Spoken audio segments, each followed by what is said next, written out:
Every morning, millions of people around the world begin their day with a familiar ritual, a cup of coffee. For most, it is simply part of the morning, but behind that cup lies a remarkable history that stretches across centuries and continents. For Lynn, coffee becomes more than a morning drink. Curious about where this beloved beverage came from and how it became part of European culture, she begins a journey across Europe to uncover the stories hidden behind every cup. Her journey begins in Italy, where centuries ago coffee first began making its way into European society. From historic ports to elegant cafés, Lynn is about to follow the path that transformed coffee from a foreign curiosity into a European tradition. Lynn arrives in Venice, a city shaped by centuries of maritime trade. Its position between Europe and the Eastern Mediterranean made it an important gateway for goods, ideas, and cultural influences traveling across the seas. During the 16th and 17th centuries, coffee gradually entered European markets through connections with the Ottoman world and the Eastern Mediterranean. The unfamiliar drink immediately attracted curiosity among Europeans who had never experienced its distinctive aroma and taste. As Lynn walks through Venice's historic streets, she imagines merchants carrying coffee beans across the sea.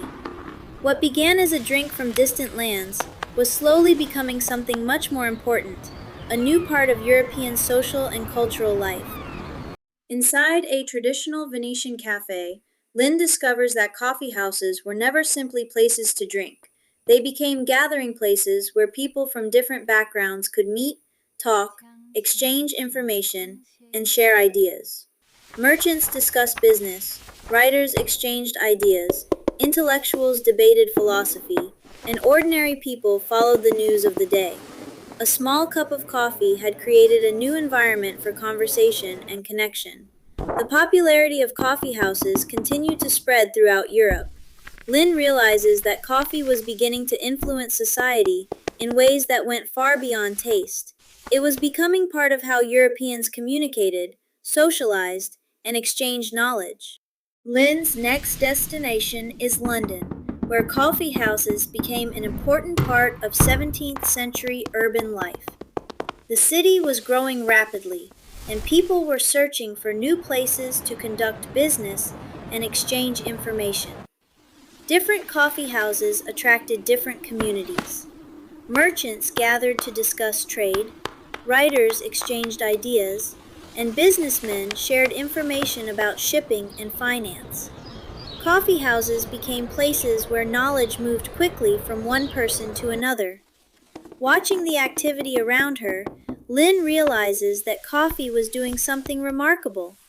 It was not simply changing what people drank, it was changing where they gathered, how they communicated, and how ideas traveled through society. From London, Lynn travels to Paris, where coffee culture develops a distinctly French character. The cafe becomes more than a place to enjoy a drink. It becomes a stage for conversation, creativity, and intellectual life. Around cafe tables, writers, artists, philosophers, and political thinkers gather to exchange ideas. The aroma of coffee fills the air as conversations continue for hours, turning cafes into important centers of cultural life. Lynn begins to notice a pattern. Every city has its own relationship with coffee. In London, it fuels commerce and information. In Paris, it becomes closely connected with art, conversation, and intellectual culture. Coffee is adapting to the people who drink it. Lynn continues her journey to Vienna, where coffee has developed into a cherished tradition. The atmosphere of the Viennese coffee house is elegant and calm, offering people a place to slow down and spend time with their thoughts. Guests sit for long periods, reading newspapers, writing, talking, or simply enjoying their coffee. Unlike the hurried pace of modern life, the traditional coffee house encourages people to pause and stay a while. As Lynn takes her first sip of Viennese coffee, she realizes that coffee history is not only about beans and brewing methods, it is also about human connection and the unique cultures that grew around a simple cup.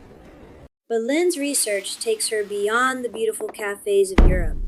She begins to discover a more complicated side of coffee history, one shaped by colonial expansion, international trade, and the enormous demand for coffee around the world. As coffee became increasingly popular, European powers developed large scale coffee production in tropical regions, including parts of the Caribbean, Latin America, and Southeast Asia. The global coffee trade created enormous wealth, but that wealth came with a human cost. Behind Europe's elegant cafes were farmers, plantation workers, traders, and communities whose labor helped supply the growing demand. Lynn realizes that understanding coffee means acknowledging not only its beauty and cultural influence, but also the difficult history behind its expansion. After traveling through Venice, London, Paris, and Vienna, Lynn looks back at everything she has learned. Each city has shown her a different side of coffee, yet all of them reveal how deeply the beverage became connected to human society. Coffee crossed borders, connected cultures, created businesses, inspired conversations, and became part of literature, art, politics, and everyday life. What began as a plant cultivated far from Europe eventually became a global cultural phenomenon. But Lynn now understands that every cup represents more than a drink. Behind it are farmers who cultivate the beans, workers who process them, traders who transport them, and communities whose histories are connected to the global coffee industry. Lynn's European journey comes to an end. She returns home carrying photographs, memories, and new knowledge. But more importantly, she carries a completely different understanding of the coffee she drinks every day. Coffee is not simply something that appears in a cup. Its journey stretches from the highlands of Africa, through the Middle East, across European trade routes, into historic cafes, and eventually into homes and coffee shops around the world. Lynn takes one final sip and reflects on everything she has discovered. The next time you drink coffee, remember that you are tasting more than a roasted bean. You are experiencing a small part of a much larger human story, a story of travel, trade, culture, creativity, struggle, and connection. Sometimes, the history of the world can be discovered in something as simple as a cup of coffee.